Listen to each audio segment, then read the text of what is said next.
Hello, everyone, and welcome to Faces of NextGen Live. My name is Eric Wells, and I'm going to be your host this evening.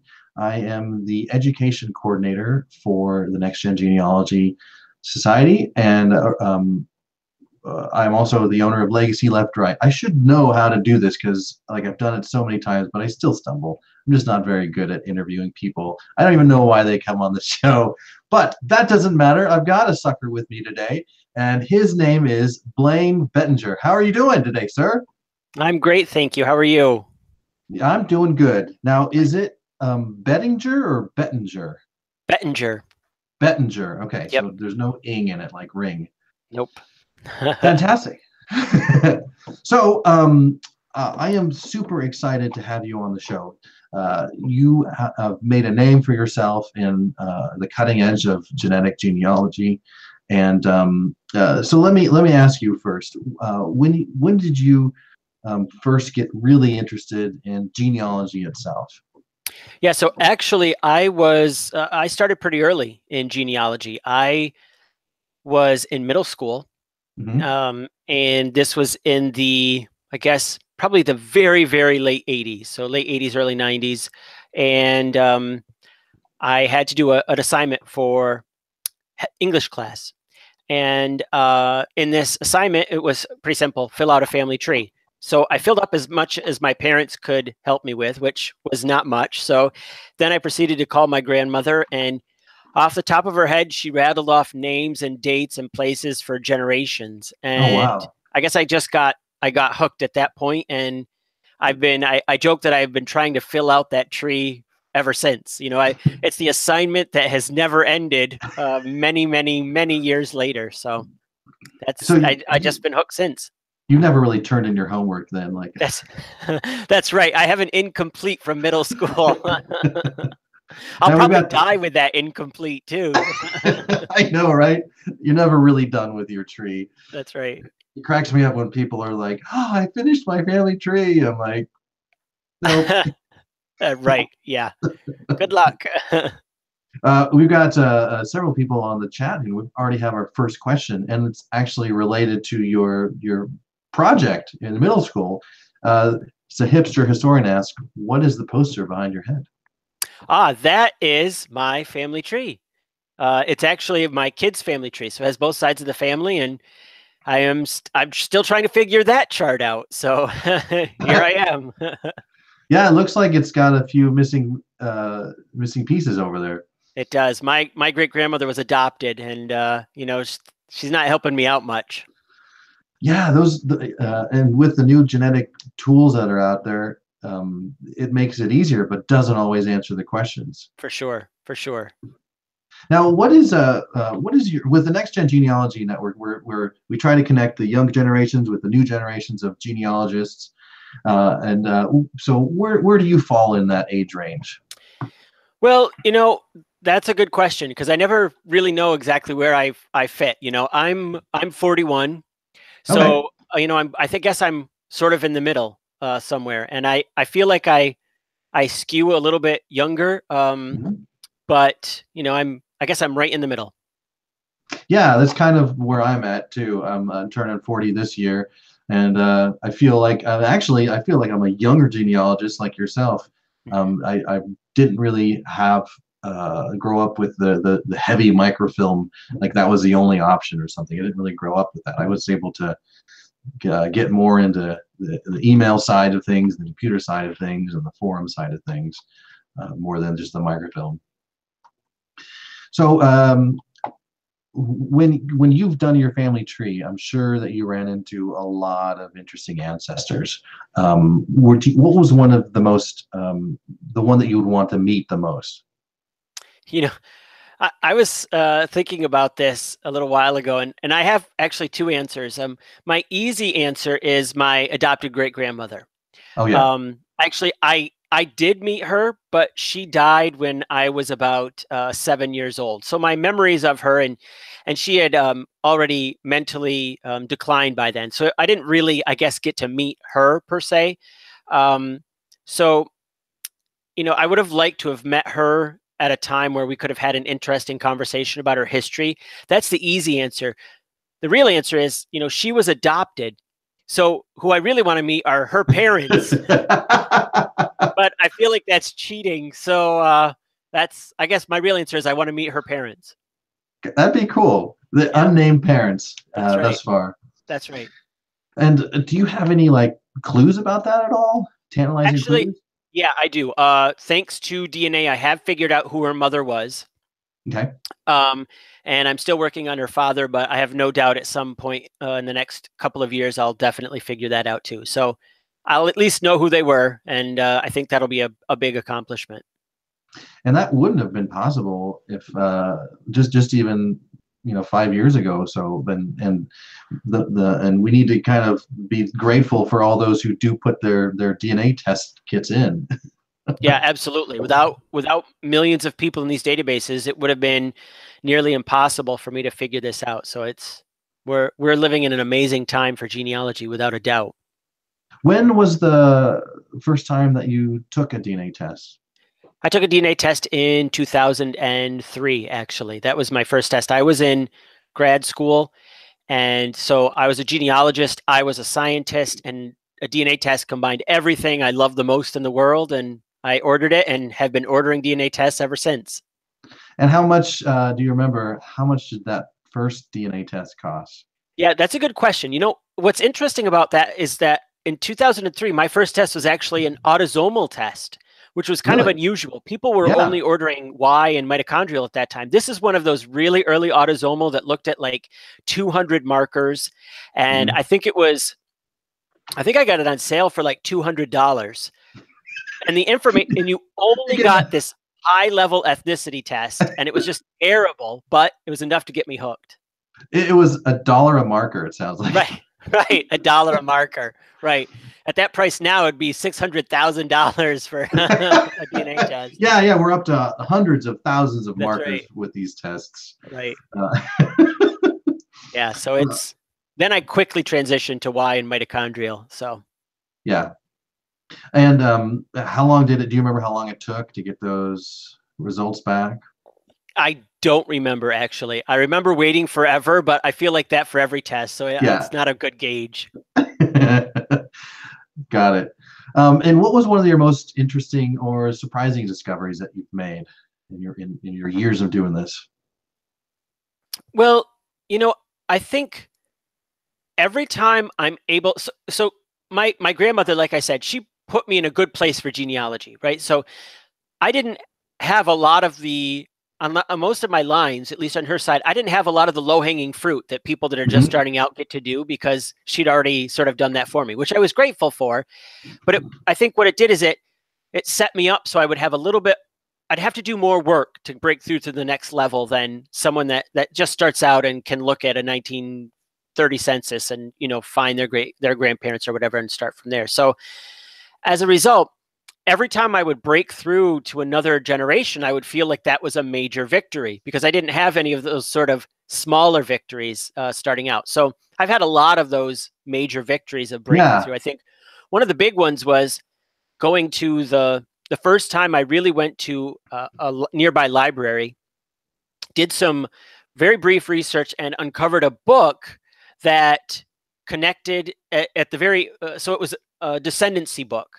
And at the very end of the descendancy book was the beginning of my line from where my grandmother had filled me in. So I was able to make that, at least that initial connection. That was probably my first big major breakthrough. And I, you sort of get a high from that kind of thing, and then you get addicted to it. And we're all sort of adrenaline junkies without a whole lot of the adrenaline, but junkies all the same. I don't know. I mean, it's whenever I find that one record I've been looking for forever, like I get excited, and I get my heart starts to pound, and it's like it's a big success. Yep. I don't know. There might be adrenaline involved. There might be. I remember when I finally figured out who my great grandmother's mother was. I couldn't sit in my chair for like half an hour. I just had to get up and walk because I couldn't contain myself. So I know exactly what you mean. Yeah, as I got more and more addicted to this, there was several late nights where I was up to like 1 or 2 in the morning, and our bedroom is right next to the office, and I found this thing, and I was like, "Oh my God, I can't believe it!" And and I wanted to get up and tell everybody and call my mom, and because it was a part of her family too, and I just had to. Actually, I did call my mom. I woke her up. You got to do what you got to do. Too. Well, that's pretty cool. So, did you have any? Do you have any favorite books that you like to, the genealogy related or otherwise, that you would like recommend to some of the viewers here? I am just in the past year or so, I've been diving a little bit more into some of the more traditional books in genealogy. What I think is it's interesting is, not a whole lot of genealogists spend a lot of time studying the history of genealogy. And in some ways, maybe that's not really necessary. You don't really need to really, really understand the history of genealogy to work on your family tree, for example. But I'm so interested in the history of genealogy, particularly in the United States, and how it's developed over the past 100 years, from the Wild West of, pre-1900, when there was all this focus on royal lines or artificial made-up pretend lines made by these, jokester genealogists that were doing this, and going to Jacobus, and now all the modern genealogists, sort of the legends we have today. So I've been kind of trying to read a little bit of some of the traditional books, like Jacobus and things like that. So it's been kind of interesting. Now, unfortunately, I don't have as much time to read as I would like, so I haven't done as much of this as I would want to. But certainly, I think anyone that is really interested in figuring out where genealogy is today, understanding where it was 50 years ago or 100 years ago, really helps focus in and show the differences between the research methods and the standards that were used then versus what are used now. So I guess that's a long-winded way of saying any sort of textbook or any sort of genealogy book in the past, let's say it's older than 25 years or 50 years. Those, I think, are really interesting for genealogists today to read. Do you seem to find that it's becoming more and more rigorous with these genealogy proofs over time?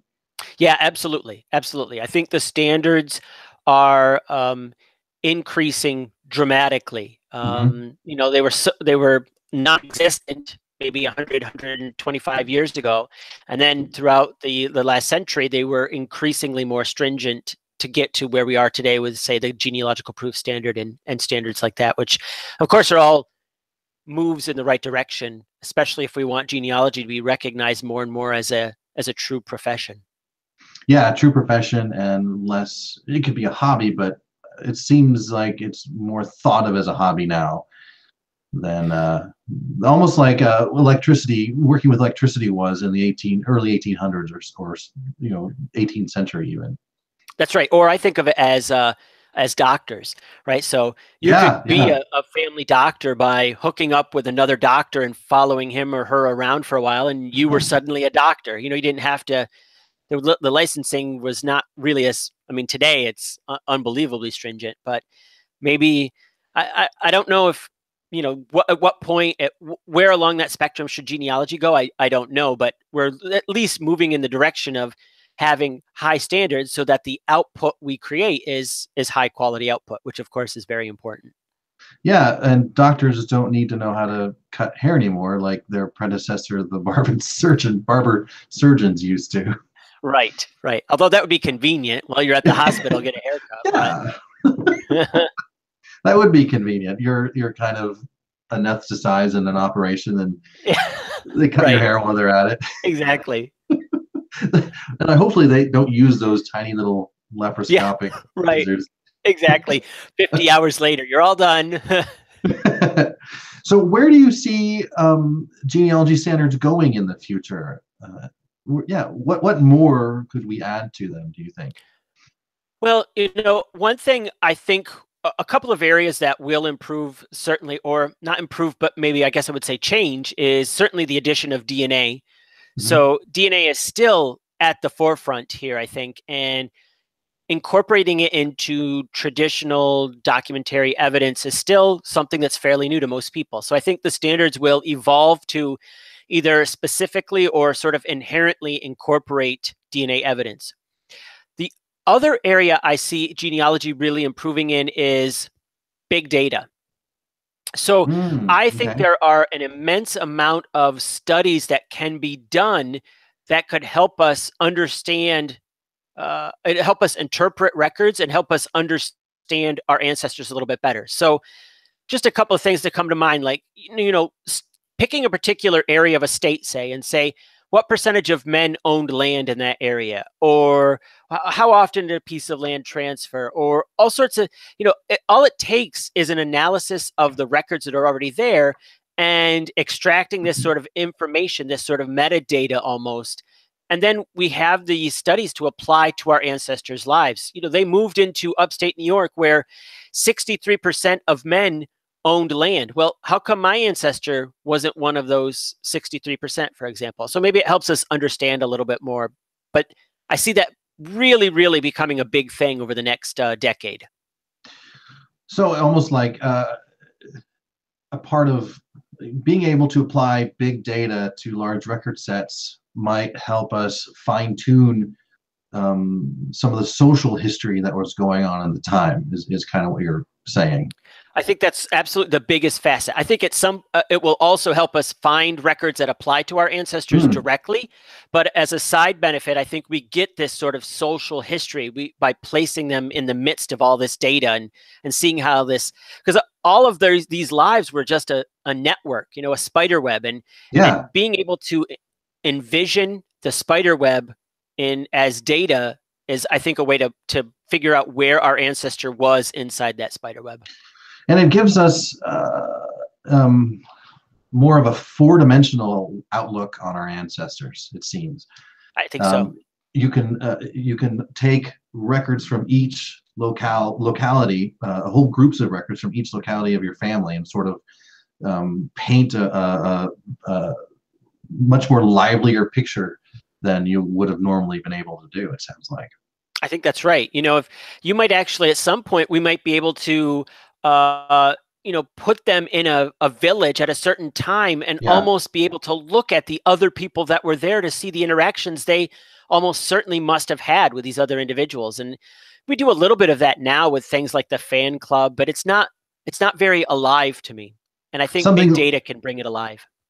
My ancestors came from the Netherlands, in one of the northern provinces, and they were farmers, and I could near a village, and I could imagine using some data, some records in that area and that time to find out who the blacksmith was, who they needed to take their tools to, who the carpenter was in the area, who the baker was in the area, and things like that, and maybe follow those family lines down too.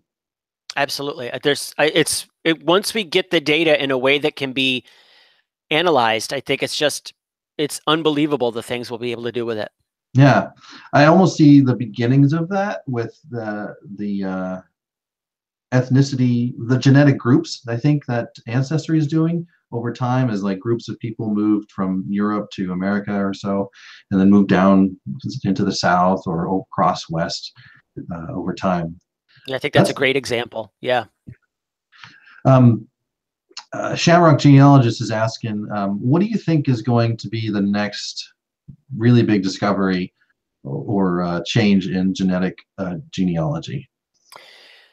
Right. So right now, I think the most powerful tool in DNA is shared matches. So what shared matches are is essentially a way to cluster groups of our matches together. And the way this cluster works is it points towards a particular ancestor. Okay, so by looking at shared matches that I share in common with someone else, I think it gives us some clues about where we fit in with that particular family group. But none of the companies have a great way for us to look at these clusters. So I think the next area we're going to see is more focus on clustering of matches into groups that tells us a little bit more about potential ancestors. You know, there's some of this a little bit. I think DNA circles is sort of a beginning one, but I think there's incredible amounts of untapped information in shared matches, and I think that's where we'll see the biggest developments in the near future, other than just the sheer size of the databases growing unbelievably. And you, in order to really do that, you have to have a family tree to go along with your genetic data as well. And well, I think that, yeah, or at least members of the group do. So, for example, this is really used to its most biggest benefit by adoptees who don't have a tree at all. But because of these clusters, it points to where they should be looking. But that only works if the group has, you know, if the cluster has trees. Got it. I see. And so in a place sort of like a GED match that doesn't necessarily have a whole lot of trees, or wasn't initially set up to connect things to GEDCOM, even though it's a massive database, having those shared matches isn't as powerful right now. Unfortunately, that's accurate. You just don't have the amount of trees you need to. You need sort of a critical mass of trees, and they don't have that mass, unfortunately. So that's a challenge. So that's kind of one of the biggest upcoming things, and I'm glad that you mentioned it. I'm actually working on finding the parents of a mother of one of my or a great-great-grandmother of my wife, and I have this printed off, this family circle printed off, or DNA circle printed off to send off to a distant relative of hers, and that's been really helpful to help confirm or provide evidence for a connection for this woman's parents that I'm missing. So that's pretty cool. Any sort of tool that connects people in that way, I think, is really powerful. Lots of potential there. Now, where do you like researching? If it's your office or not, that's great. But if you could take your laptop on the road or anywhere, where would you really love to do some of this research? You know, honestly, I was just writing. I just wrote this not too long ago, and I think I have two answers again. I can cheat. I can have two answers. So, you know, no cheating. Amazingly, I know, right? The best place I do research is actually when I go to a conference or I'm giving a lecture somewhere. When I'm done with a lecture and I'm back in my hotel room for like the night and the next morning, I get so much work done. You know, I'm away from home. At a conference, you get work done? Well, I know, right? Well, after the eating and drinking and merriment, you know, I go back to my room, and, you know, especially when I speak at societies for a weekend or something like that, because there's no distractions. I'm in a hotel room, you know, and I have great Wi-Fi, so I get a ton done. That would be my first answer. My second answer is, you know, anywhere I love researching in libraries with other people.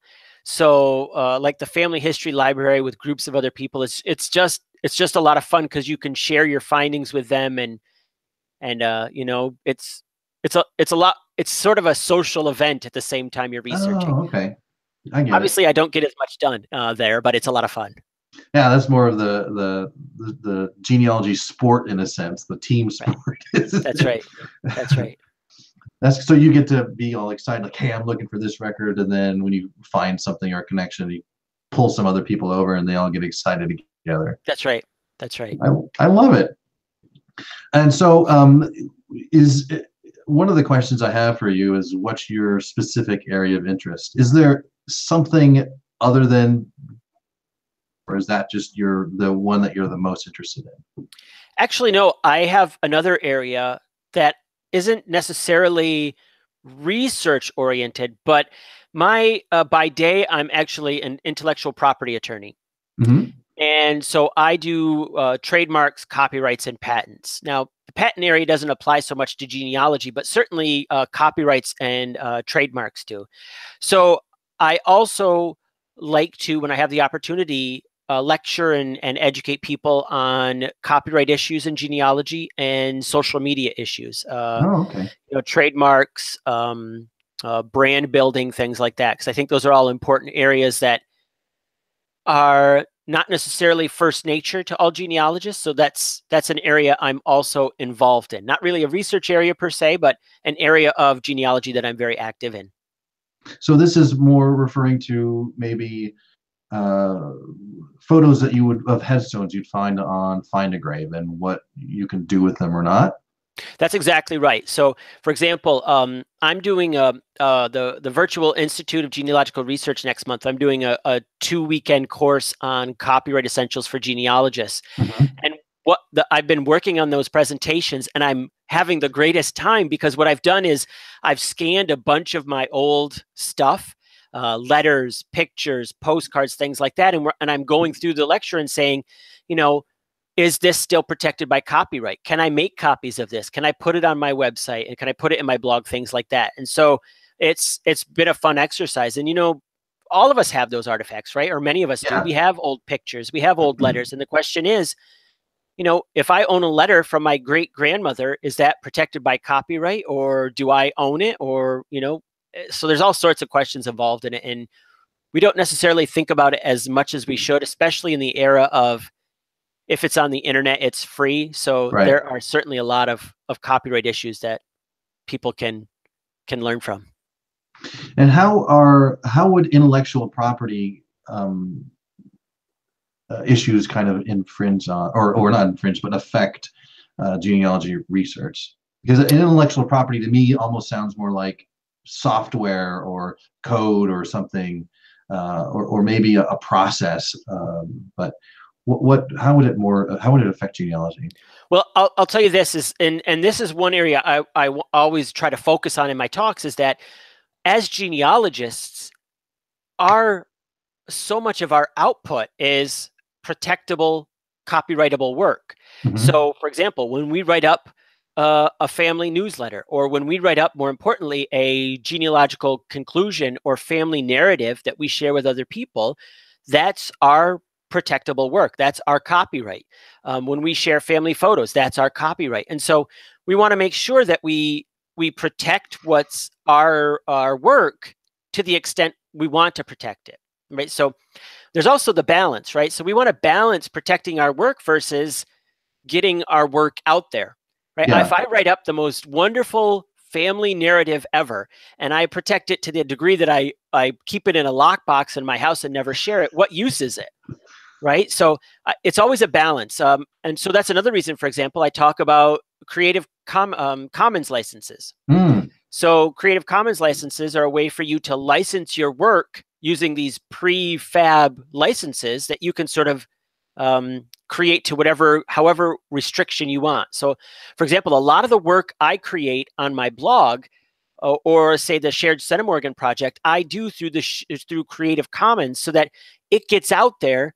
And it's more in the spirit of sharing rather than just protecting, because I want it to get out there. I want everybody to use it. And at the same time, I put my name on it. Yeah. Right. And so it's being shared, but at the same time, it has my name on it. So it benefits other people. It builds my brand. It's it's all around a win. So there's that balance between protecting your work to the degree no one will ever see it versus protecting your work and trying to get as many people to see it and benefit from it. And two things on that. So the Creative Commons license is similar or very much exactly like what Wikipedia does with their work and stuff. Is that right? Yes, I believe so. So yeah, I think a lot of content on Wikipedia has Creative Commons licenses, if I'm not mistaken. So it's yeah, I mean, it's if you haven't checked out Creative Commons, definitely check it out, because it's a great way to, if you create a graph or a family narrative and you want to share it, but you want to put some restrictions on it, then I think it's a great way to do that. And I just lost my the second thing I was going to bring up. Oh yeah. From my experience with genealogy, it was almost imperative that we work collaboratively. They're like like no genealogist is an island, and so it sounds like that Creative Commons license is perfect for that. It's funny you say that, because I say it all my talks. Oh, not all my talks, but when this issue comes up, I say genealogists are islands. right? Oh, oh, That's the way we're oh, functioning right now. Um, but it oh, shouldn't okay. be that way. I mainly talk about this in the world of DNA, where we're all working on our own little DNA discoveries, but we're not. There's no way to collaborate. And so we are functioning as island, and that's bad for the community overall. We have to share our stuff in order, otherwise, if I do all this work and I get hit by a bus tomorrow, it's gone. And what a shame that is. So we need to find ways to collaborate with everything we're doing. Got it. I like that. I love it. And working alone just doesn't do anything at all, like to perpetuate the work that we do, exactly like what you were saying. And what are some ways that we could help or to encourage more and more collaboration? What do you think are solutions to that? Yeah, I wish I had a great answer for that. And I think what it's going to take, and I'm mostly think about this in the world of DNA. So from the world of DNA, we're going to have to find ways to share our results, our findings in some way that benefits others, whether it's a new database, a new kind of database where we're tying DNA to specific ancestors, for example. I always envision this as being a database that has a world family tree where we're actually assigning pieces of DNA to particular ancestors. The closest to that right now is probably WikiTree, I think. They're really good at tying together one tree to DNA, and there's not a whole lot of that going on right now. And GenMatch has that Lazarus tool as well, but it doesn't necessarily tie it to a tree, but like you can assemble a dead ancestor's DNA or portions of it from known descendants. That's right. That's right. Yeah. I mean, we need a way to take the output of that, tie it to an ancestor in a tree so that others can get that information out. Yeah. Now, going back a little bit to your day job, what kind of got you interested in the whole intellectual property thing? Well, of course, I've always loved science, and I was in grad school. I have a PhD in biochemistry, and I was getting towards the end of that, and I had to decide what I was going to do next. And I loved the science of it. I loved the research, the writing, everything like that, but I didn't love the bench so much, the bench work. And so going into pharmaceuticals was, that's where many PhDs go, and that just wasn't for me. Going into academics wasn't really my thing because funding for academics right now is for basic research is just really terrible. So one area I thought I could work with all the latest and greatest research, do all the writing and reading would be intellectual property, and so I went right from grad school to law school, and I have not regretted that decision since. That's awesome. Yeah. It's almost when you do that kind of what the sounds of it sounds like you actually haven't really worked a day in your life yet. Yeah, You're just having fun. Yes. First of all, I put off getting a real job as long as I could, and then when I did, I enjoyed it. So. So yeah, did you ever work in the fast food industry? I was a grocery store manager for 2 years. So hey, all right. yep. It's an experience. Everyone should have to do something like that, I made and delivered pizzas in my teen years, and didn't like doing that very much. Yeah, no. I found that some of the customers were kind of mean, so I thought, this isn't necessarily what I want to do forever. Yeah. Now, you had mentioned the Centimorgan Project. That's something that you started up, and you're kind of needing some people to help further the research on this, further the study on it, right? You want to tell us a little bit about that? Yeah, absolutely. So I started the Shared Centimorgen Project in 2015, and it was a way for people to be able to submit their data for known relationships. So they could take a relationship, say they tested themselves in a first cousin, and they see they share 800 centimorgans. They could then submit to my project. So what I could do is I could start to say, oh, for first cousin relationships, here's what the range looks like. Some people submitted a low of 500. Some people submitted a high of 1,200. And so before that, we didn't have really a good gauge for those kinds of ranges. Every year I've released a new update, and in the summer of last year, I released an update with 25,000 submissions. So that means that hundreds or thousands of genealogists have taken time out of their day to submit their relationships, which I think is just incredible. This is one of the largest, probably one of the largest collaborative genealogy projects for DNA, and I think it's benefited so many people, and I think it's really great. And of course, we're always collecting more data. I would like to get, for the next update, 50,000 submissions if that's possible. Awesome. And that link, and can anyone who is tested with family members or cousins, can anyone kind of submit to the project? Absolutely. If you've tested yourself and you have found or tested known cousins in the database, you're more than welcome to submit that data to the project, and I would be very grateful. Got it. So what I'll do is, it's on your website, or it's on your blog, but what I'll do is I'll put a link to it in the chat here, and then I'll also put it in the video description when we're all wrapped up here. That would be great. Thank you. Yeah. And is it for close family members or distant cousins only, like our first or second cousins only? Actually, in the last update, we go out to 8th cousins. So, oh wow, anything in between. Got it. Now I've got a question here from the hipster historian. What is the most salacious story you've found? Well, that's a really good question. So, well, one thing about DNA is that it is uncovering all sorts of surprising relationships, or the lack thereof. So probably one of the most interesting that I'm working on right now is I tested 2 individuals who were supposed to be second cousins. And second cousins always share DNA. There's no known case of second cousins or closer not sharing DNA. And I discovered, sure enough, these 2 don't share any DNA. Oh, wow. And I've tested enough people in this particular branch of the family to know that I know where the break in the line occurred. So what I have found is I have found this mother who had a child with another man that, for whatever reason, and you never know what happened, right?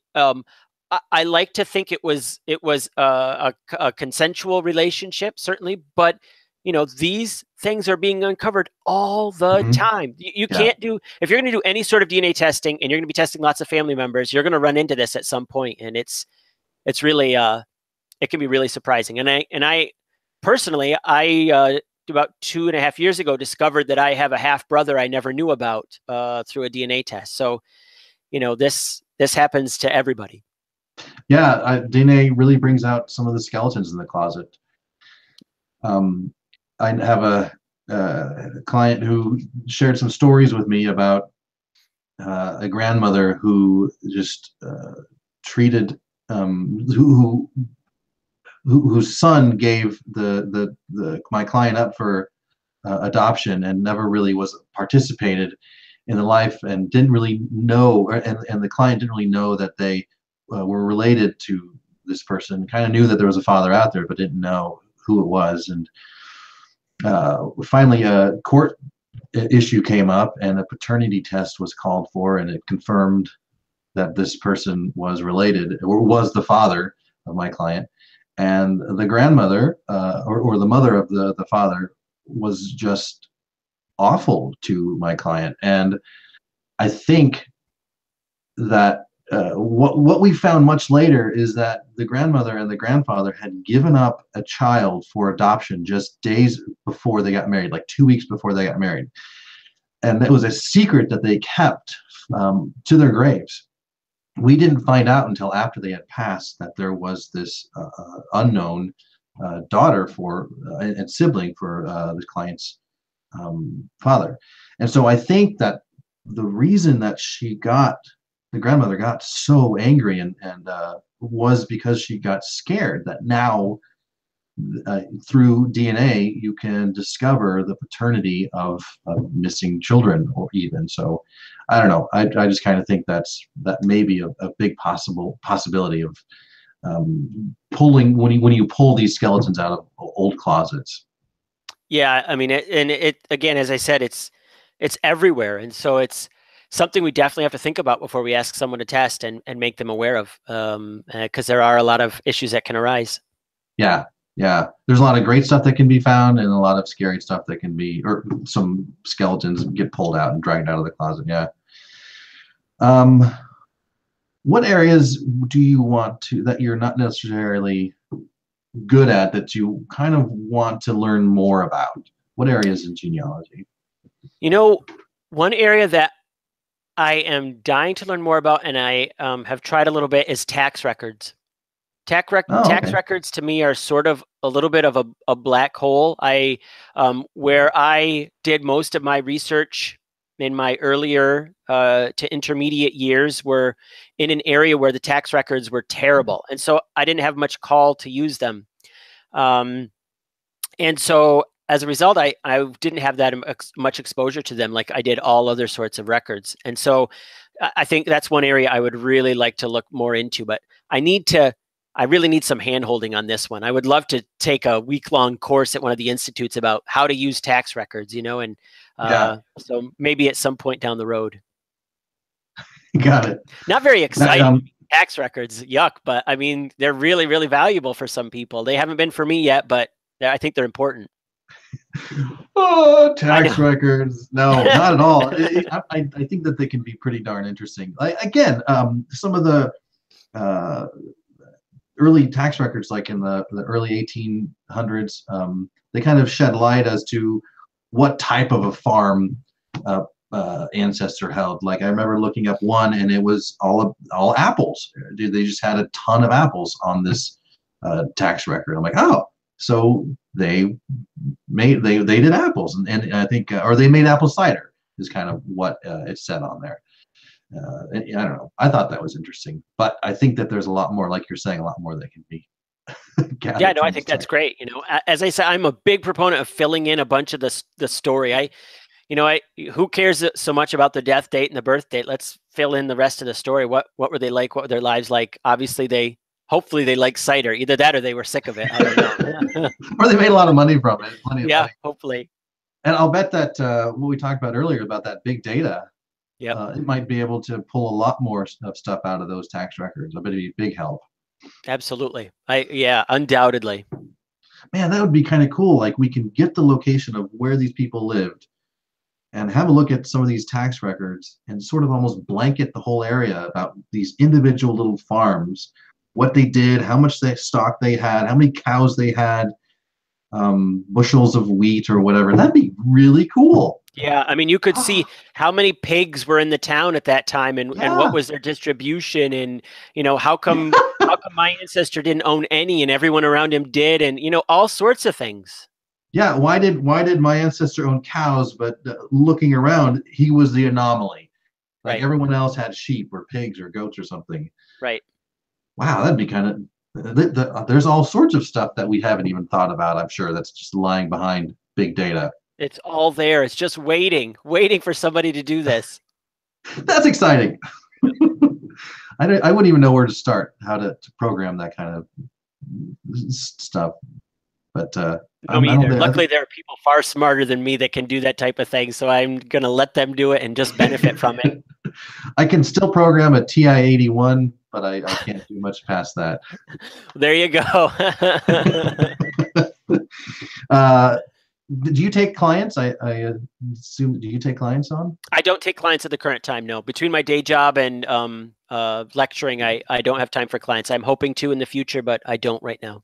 Genealogy clients, that is. Right. Yeah. Okay. Well, I take lots of legal clients. Yeah. And when you first started out in genealogy, if you could go back in time, shake hands with your younger self, in your teenage years, and say, "Hey, you need to focus a little bit more on this. Give some advice to your younger self." What would it be? Well, I would say first of all, don't just be a name collector. I think that's a phase we all go through when we first start out, just collecting names, trying to fill out the tree without realizing that some of it's wrong. I would say I guess I wouldn't say so much cite your sources as just find a way to record your sources as best you can.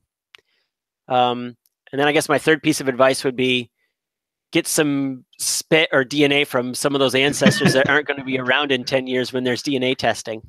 I would love to do that.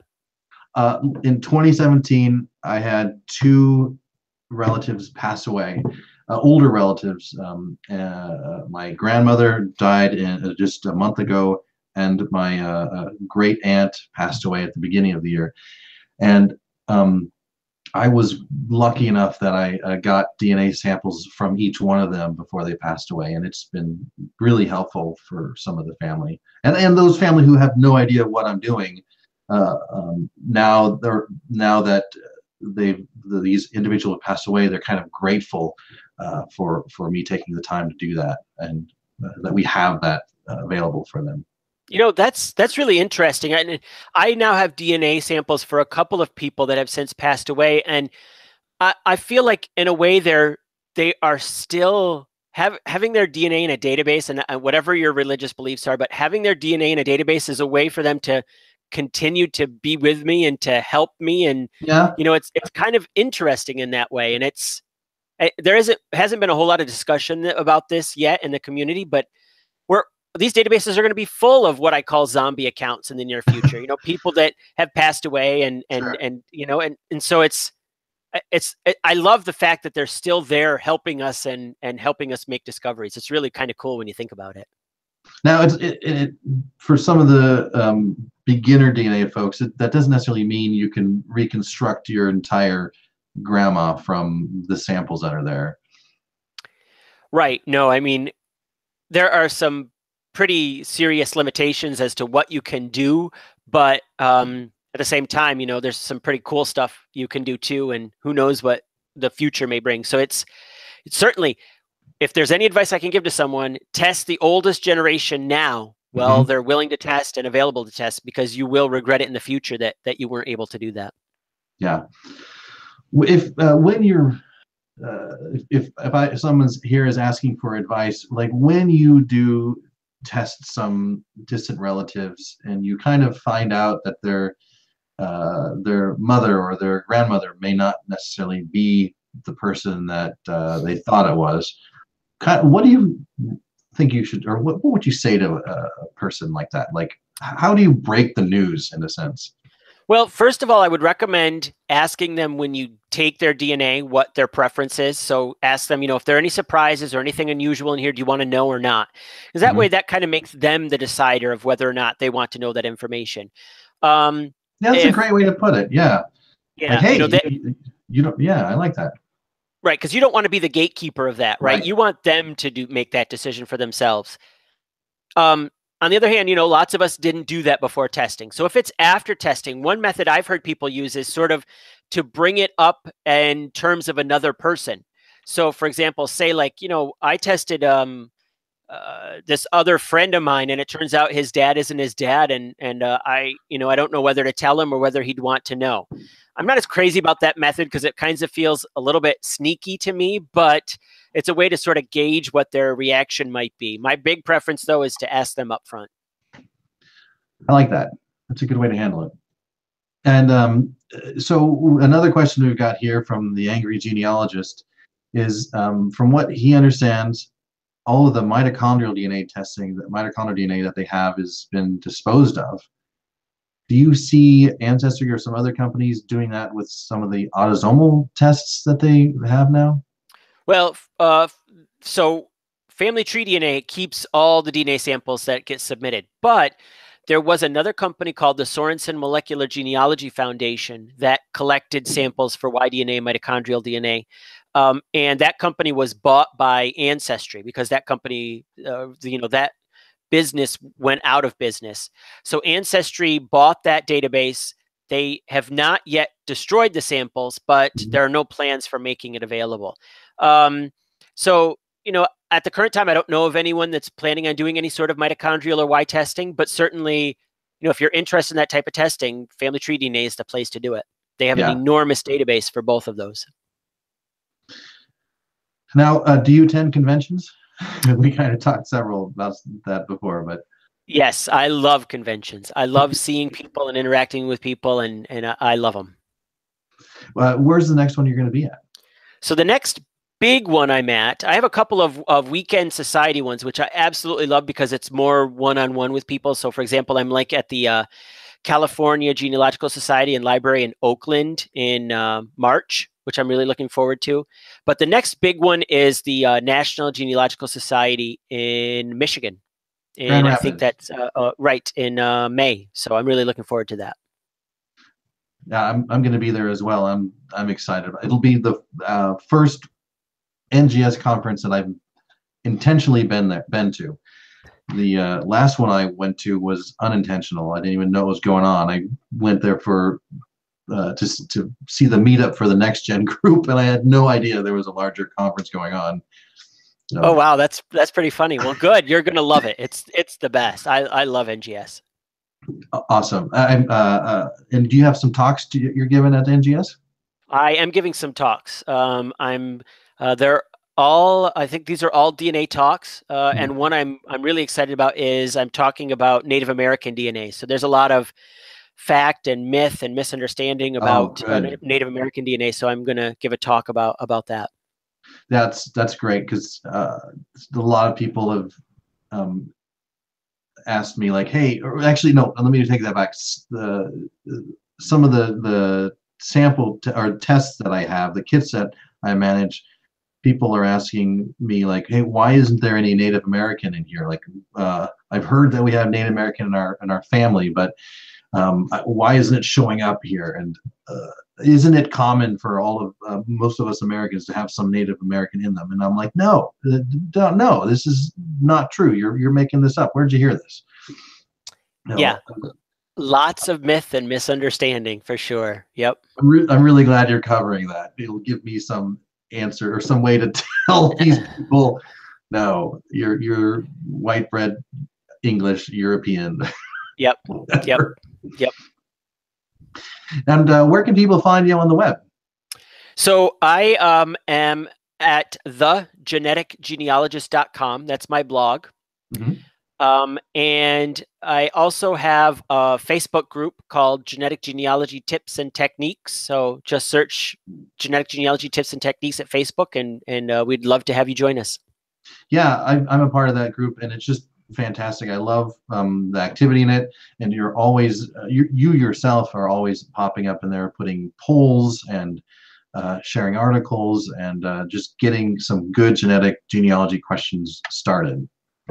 Well, good. Thank you. I really enjoy it. We try to have a very positive attitude in that group, and really, work with what the companies give us to try to make the best discoveries we can. Yeah, there's some Facebook groups out there that are like company specific or a few companies specific. But what I like about your Facebook group is how it's genetic genealogy overall, and it's a great place to learn stuff and ask questions and watch other people ask questions. It's great. Yeah, excellent. Good. I'm glad. Well, we are just about at the end of this this interview. This has been fantastic, Blaine. Thanks for joining us. Well, thank you very much for having me. I had a great time. Yeah. Before we go, is there anything you want to wrap up with? You want to say? I would just say, test those older relatives while you can, and because otherwise you're going to regret it. So that would be it. And thank you for watching. Great. Well, thanks, Blaine, for joining us. And this will wrap up this episode of Faces of NextGen Live. I'm Eric Wells, and we will see you in a couple of weeks. I've got it all scheduled out, but I'm not going to tell you who it is quite yet. Just keep an eye out on Twitter. You can keep an eye out on YouTube here, or even Facebook itself. And you can check out our blog at NextGen website. So guys, again, thank you so much for joining us today. Great questions. I'm glad you guys asked them.